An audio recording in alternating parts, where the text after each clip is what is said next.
In this episode of our Young Innovators series, we'll speak with Darren Broad, who founded Thelegalboost, a platform offering law students one-off calls with a legal mentor in order to give all students the boost they need to get a foot in the door within their dream firm. Darren is a law student at the University of Law and is a supervisor at Lush Cosmetics, also having done some work in their Canadian offices. So just to kick off this episode, could you give me a brief background into yourself? Yeah, so I did my A-levels in law, politics and psychology. Really loved both the law and politics and how they sort of interacted. I did originally want to be a pilot from quite a young age, but sort of made that sort of career swap and then decided to do my degree at the University of Law. And it's just sort of gone on from there. I've sort of interacted with a couple of law firms and then eventually this summer gone on to found my platforms. Fantastic. So how studying law in school compared to studying law at university? Has there been quite a difference between that, or has it been quite similar? There was a little bit of a leap, but the things you study at A-level, I found you generally cover on first year as well. So there's not too big a leap. I think in second year it's going to be a lot different because it's going to be completely new topics and the study level's a little bit higher. But from A-level to first year of degree, it's not actually too bad. So I do recommend that if you are doing your second year of A-levels, not to worry too much. Yeah, and I've definitely noticed that because I studied politics in school and I took a politics module, and it's quite similar in terms of the content and sort of the level that you can expect from it. So it's interesting to see that it's quite similar for law. And I think it's great that you're supporting students in realising their potential. How many law students have you managed to help so far, considering you've only launched a few months ago? Yeah, we've launched quite recently. We've done about 41 pairings, I think, to date. And then I've got a couple in my folders sort of ready to be paired, 5 or 6. So yeah, we're slowly ticking through and sort of building up momentum, but it's been really good so far. Yeah. Fantastic. And just to give our viewers an idea of how you actually pair, mentors with mentees, how does that work? How do you facilitate this partnership? Of course, yeah. So on our LinkedIn page and on the Instagram, we've got basically a little jot form where you just sign up, a little bit of information about yourself. That comes through on an email to me, which I literally print off and I have a look. And I've got a file with all our mentors, and I have a look through and I sort of see who you'd be best paired with, whether you're sort of an aspiring barrister, solicitor, whether you want to do commercial law or personal injury, and then try and pair you with a mentor that suits you. And then I pop you both in an email with a little guide to get you started, and then it's really down to the mentor or mentee to sort of carry that relationship forward, basically. Great. That seems like a really helpful boost that you can give to people in terms of finding people who want to work in sort of the area of law that they're interested in, and also whether they're a solicitor or barrister. In terms of finding students who want to be mentored, has that been a challenge, or has there been a lot of students that have wanted this? When we first launched, we found, well, I say we, it's just me behind my desk, but that's when the most signups happened. And then from then, they've sort of slowly rolled in. But I think sort of trying to reach my connections and trying to get the word spread has been a little bit of a challenge, but it's not been too bad. I think maybe moving forward, as obviously I've only got a limited amount of connections, I'll be really relying on sort of my mentors to help spread the word. But hopefully it should be okay, because genuinely it's something people want to sign up for because it benefits them. Yeah, that sounds really good again. And in terms of which area of law people are interested in, has it mainly been commercial law, or have there been quite a lot of variety in terms of the subject area? Yeah, mainly nearly all of the signups have been sort of commercial law. I sort of ask people to pop their top 3 firms on, and you get sort of the big names coming in, Allen Overy, Linklaters, that sort of thing. There's been a couple that have been interested in sort of personal injury, and we've had an aspiring barrister as well. But generally, it's sort of your commercial lawyers, and luckily that has been the majority of my mentor signups as well. So the pairings have been quite effective. Yeah, so in terms of law firms as well, that means that more people have wanted to work for a law firm as a solicitor rather than a barrister. Is that the experience that you found? Yeah, I mean, generally, in uni and A-levels and in this platform, I found the majority of people do sort of want to go in as solicitors. I have had an aspiring barrister sign up as a mentor, but we haven't actually had a barrister sign up yet. So Oh, that's wow. one thing I'm going to be looking into, because we do get the odd person that's looking to become a barrister.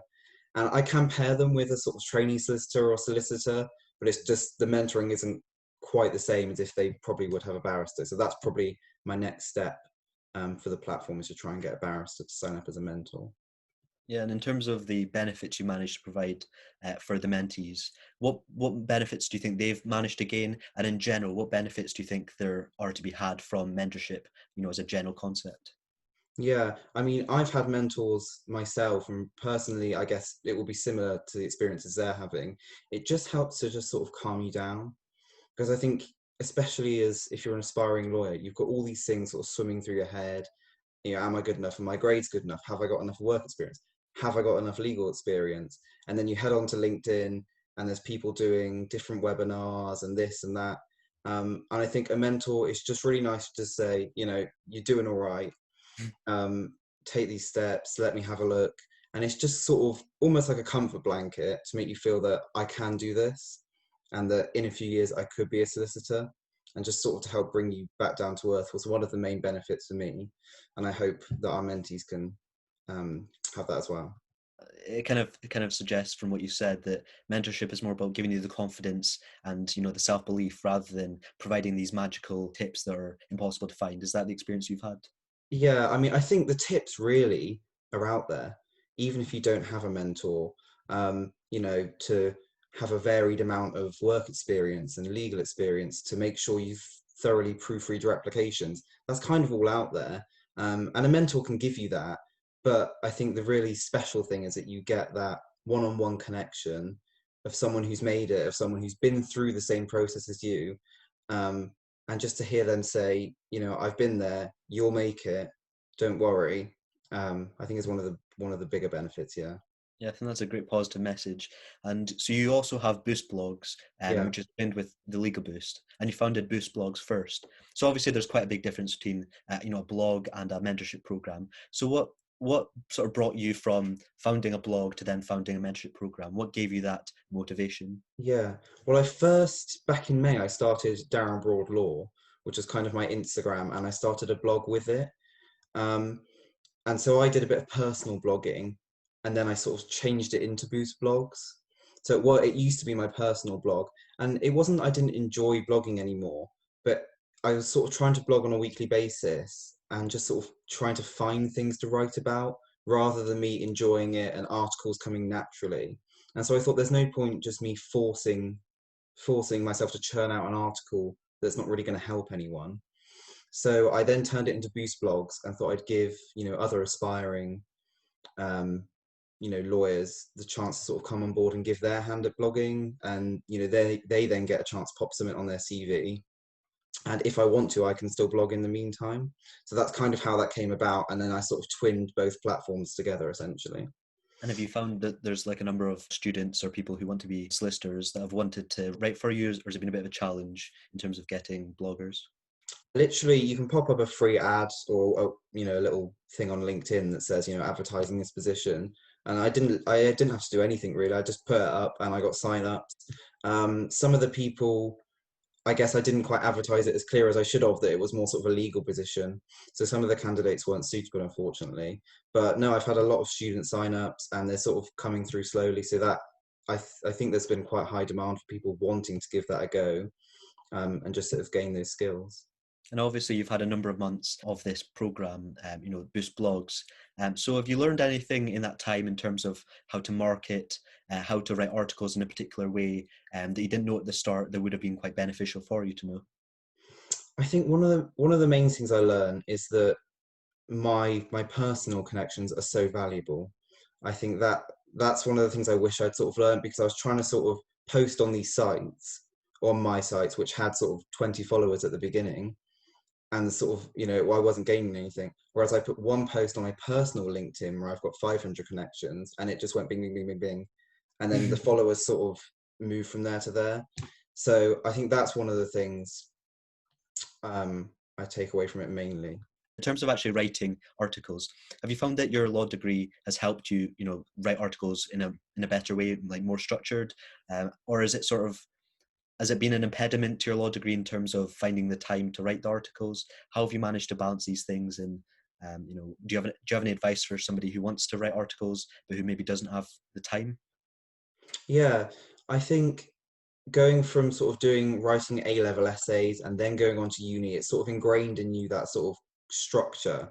So studying law has definitely really helped.